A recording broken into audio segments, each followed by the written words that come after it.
Good morning, જય શ્રી કૃષ્ણ, જય સ્વામિનારાયણ, જય જિનેન્દ્ર અને Sitaram. Welcome to our new vlog. ચલો, આજે સન્ડે છે અને સન્ડેના દિવસે અત્યારમાં તો બહુ શાંતિ છે, કેમ કે ઘરે કોઈ જ નથી. મમ્મી પપ્પા બહાર ગયા છે, રાહી એના ફ્રેન્ડના ઘરે ગઈ છે, કેયુર એના કામ ઉપર ગયા છે, હું અને શ્લોક જ છીએ ઘરે. અને શ્લોક તો હજી સૂતો જ છે. મારું કામ પતી ગયું છે ક્યારનું, મસ્ત ફ્રી થઈને બેઠી છું અને શ્લોકભાઈ સૂતા છે. હવે જોઈએ, તો મારે અને શ્લોકને જમવાનું છે, એટલે લંચમાં શું કરીએ કંઈ વિચાર નથી. શ્લોક જાગે એને પૂછું, પછી કંઈક બનાવશું.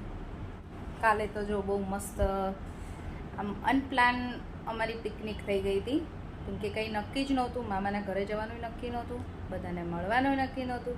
આપણે ઘણી વખત વિચારતા હોય કે જવું છે, મળવું છે, પણ ટાઈમ સેટ ના થાય અને પોસિબલ પણ ના થાય. પણ કાલે તો નક્કી નહોતું, અચાનક જ બધું નક્કી થયું અને એમાં જ મજા આવે વધારે. એટલે મજા આવી ગઈ કાલ તો બધાને મળવાની.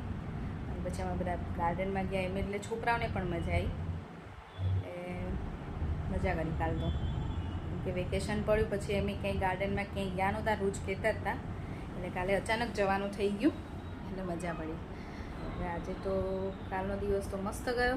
હવે આજે જોઈએ શું કરીએ. થોડી શોપિંગ કરવા જવું છે, છોકરાઓના કપડાં લેવા જવું છે અને કરીશું બીજું કંઈક, જોઈએ. ચલો, રાહી તો મસ્ત એના ફ્રેન્ડના ઘરે ગઈ છે આજે. એ તો એન્જોય કરશે ફૂલ, કેમ કે સ્કૂલમાં એ 3 ફ્રેન્ડ છે, એ ત્રણેયને એકબીજા વગર ના ચાલે. કેટલા દિવસથી એના ફ્રેન્ડનો ફોન આવતો હતો, એટલે વેકેશન હજી પડ્યું જ છે, પણ તો એમ કે અમે કેટલા દિવસથી નથી મળ્યા મમ્મી. બીજું સારું, ચલો જઈ આવો એટલે એની મજા આવે. એટલે આજે તો રાહી મજા કરશે. ચલો હવે જોઈએ અમે શું કરીએ. રાહી એના ફ્રેન્ડના ઘરેથી આવી ગઈ છે. રાહી મજા આવી તને તારા ફ્રેન્ડના ઘરે? બહુ મજા આવી ને? ના જો પછી આવીને કામે લાગી ગઈ છે, બટેકા ફોલે છે. શું થયું? તો ભલે નહીં તો બટેકા મેશ જ કરવાના છે ને, શેના માટે ફોલે છે રાહી આજે?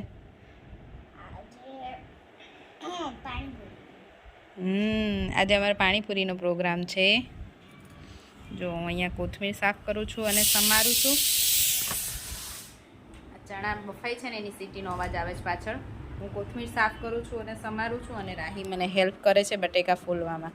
અને હવે બંને આજે લઈને છે ને અહીંયા પંખા નીચે આવી ગયા છીએ હોલમાં, કેમ કે અંદર ગેસ ચાલુ છે ને ત્યાં તો ઊભું જ નથી રહેવાતું, એટલી ગરમી છે. ઠંડુ ઠંડુ પાણીપુરીનું બનાવવાનું છે નહીં રાહી? તારું તો મેં બનાવી દીધું ઠંડુ ઠંડુ મસ્ત હમણાં.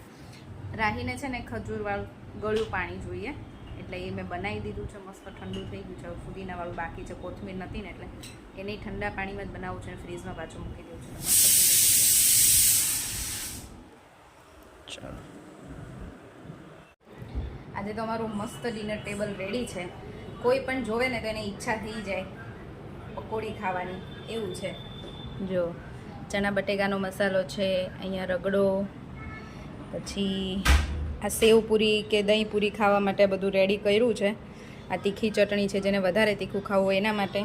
આ છે ગળ્યું અને તીખું પાણી, અને આ છે ફુદીનાનું તીખું પાણી અને પકોડી. ચલો, મને તો જોઈને મોઢામાં પાણી આવે છે.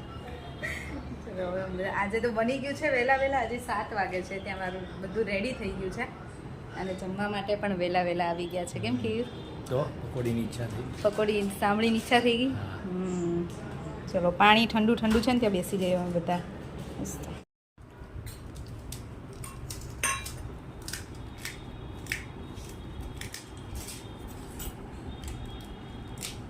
બધા મશગુલ છે પકોડી ખાવામાં, હે મમ્મી?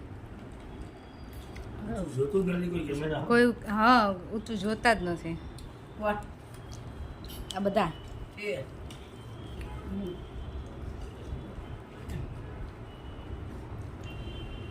પકોડી હોય એટલે કોને ટાઈમ હોય ઊંચું જોવાનો, હે ને રાહી? આજે તો બધા હોલમાં બેસી ગયા, ગરમી એટલી છે ને તો બધા એક સાથે.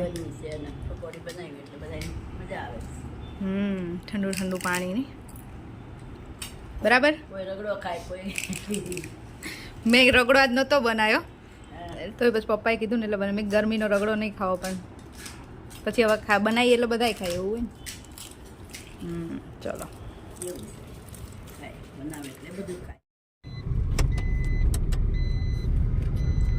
તો અમે લોકો ડિનર કરીને નીકળી ગયા છીએ શોપિંગ માટે કોને કોની શોપિંગ કરવાની છે રાહી અને શ્લોકની રાહી અને શ્લોકની અને કેયુરની હા મારે ખાલી જોવાનું છે આજે હા તમારે લોકોને જોવાનું મારે મમ્માને કઈ લઈ આપવાનું છે શ્લોક નહીં ને કાંઈ વાંધો નહીં ચલો હું આજે જોઈશ તમારી બધાની શોપિંગ હું કરાવીશ બરાબર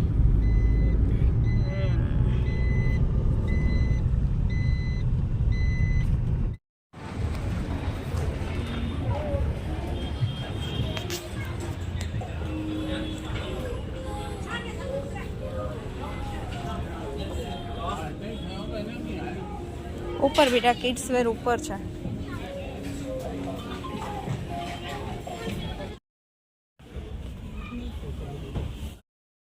મસ્ત શોપિંગ થઈ ગઈ અમારી રાહીના શ્લોકના બંનેના કપડાં લેવાઈ ગયા રાહીના શ્લોકના કપડાં કેવા લીધા છે કે હવે આ સમર છે ને એટલે સમરમાં પહેરાઈને એવા ટી શર્ટ્સ શોર્ટ્સ ને એવું બધું લીધું છે શ્લોકના અને રાહીના પણ રાહીના મસ્ત ફ્રોક આવી ગયો રાહી તારું આ બધા શ્લોકના રાહીને તો નાઇટ ડ્રેસ લીધો ને પહેરી લીધો નહીં રાહી શ્લોકનો ન મળ્યો આવો શ્લોકનોય લેવાનો છે હવે પાછો કંઈ નિકાલ બીજે ક્યાંક જવું પડશે એટલે આવી ગરમીમાં મેરેજમાં જવાનું છે ને હું તો એ જ વિચારું છું કે શું પહેરું સાડી પહેરું કે ડ્રેસ પહેરું બિલકુલ ઈચ્છા નથી થતી ગરમી છે એટલે સાડી પહેરવાની બાકી ઘરના પ્રસંગમાં જ સાડી પહેરવાની હોય રાહ જોઈને બેઠા હોય કે કંઈ ઘરનો પ્રસંગ આવે ને તો સાડી પહેરાય બાકી તો એમનામ જ પડી રહે છે એટલે હવે બે બાજુ મન છે કે સાડી પહેરવી કે ડ્રેસ પહેરવું શું કરું ઈચ્છા તો સાડી પહેરવાની છે પણ એમ થાય છે કે ગરમીમાં સહન થશે હે રાઈ બોલ આજ આખો દિવસ મેં એ વિચાર્યું કે શું કરું એ તો મારે થોડુંક તૈયારી કરવી હતી કપડાની પણ કંઈ ડિસાઈડ જ નથી થતું મારે તો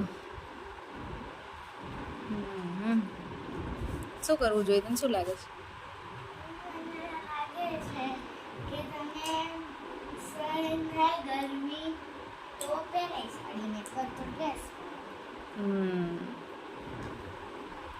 વિચારીએ હજી કાલનો દિવસ છે કાલ વિચારી જોઈએ પછી પરમ દિવસે પેક કરશું પરમ દિવસે કેમ પેક તો એના પછીના દિવસે જવાનું છે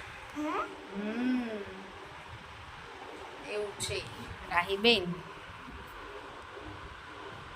ને હમણાં તો કોઈની કોમેન્ટ રીડ કરવાનો ટાઈમ નથી રહેતો પણ